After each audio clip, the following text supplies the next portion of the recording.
Alô, alô, pessoal, mais uma vez Samuel Jesus. Pessoal, um breve relato do pensamento conservador, né? As nações, todas elas, né, não importa qual nação, elas sempre conservaram alguma coisa. Então o pensamento conservador não é novo. Ele é desde que o homem existe. O homem conserva alguma coisa, né? Nas suas culturas, né, variadas culturas, elas tendem naturalmente conservar algumas coisas e obviamente desprezar outras, até porque outras ficam em desuso com o passar do tempo, e aquilo que é bom por si só ele se passa de gerações a gerações. Isso vale em tudo, no conhecimento, na alimentação, nas ideias, enfim.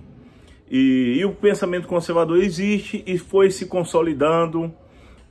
Eu lembro que Aristóteles já falava, praticamente é o primeiro a formular o pensamento conservador, né? Mais recentemente, Edmund Burke, né? No Reino Unido, na Inglaterra, ele começa também o pensador conservador, mais moderno, mas remonta a primeira formulação, o primeiro conceito a Aristóteles, né, lá na Grécia Antiga.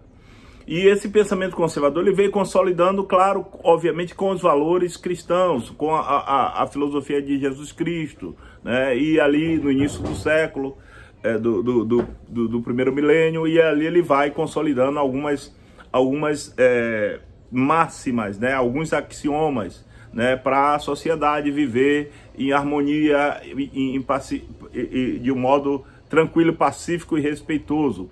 E Santo Agostinho ele preconiza a máxima de Cristo, né, obviamente, que a base da sociedade é o amor ao próximo. Obviamente que contra esse pensamento surge um pensamento antagônico que também não é novo.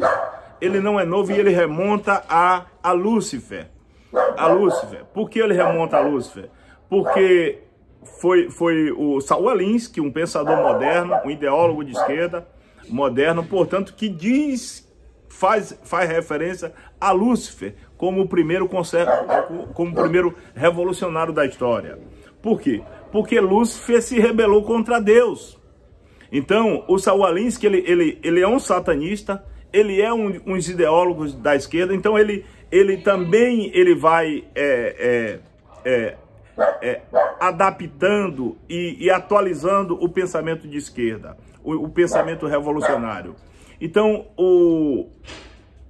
no século XX, né, e inicialmente a Revolução Francesa, no século XIX, 18 e 19, ela eclode, né, foi a primeira das revoluções, né, e aí ele começa, o primeiro movimento revolucionário começa com a Revolução Francesa, e dali eles vão se aperfeiçoando. Tem a luta proletária de Karl Marx, depois vem o gramicismo, esse que é o pior e mais sofisticado, porque não é preciso entender, é preciso conhecer para entender as nuances e as sutilezas do gramicismo, do movimento revolucionário, que hoje estamos todos imersos nesse movimento revolucionário que, de forma imperceptível, ele vai implodindo a sociedade brasileira.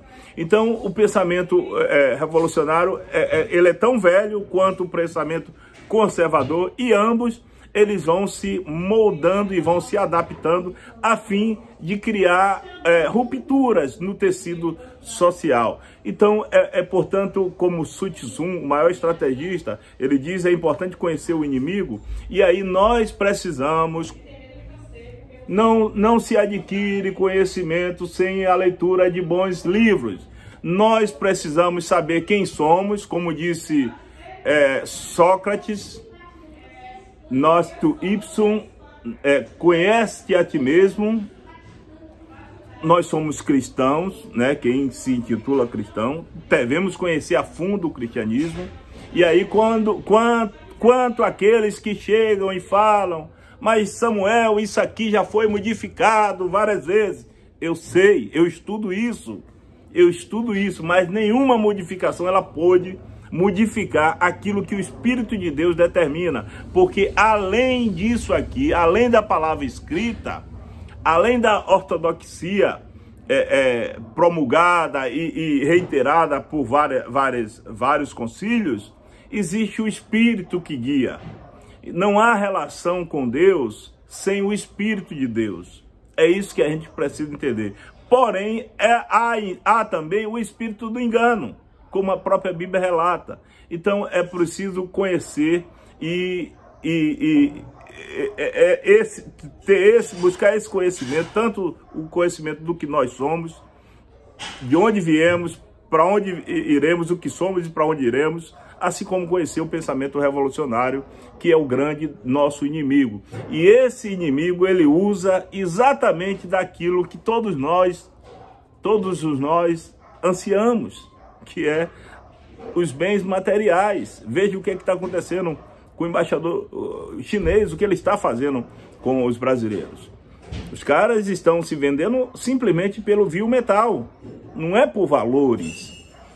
E nós estamos defendendo valores que temos sim que manter intactos para as próximas gerações. Que Deus abençoe a todos. Samuel Jesus, um entusiasta de Jair Bolsonaro.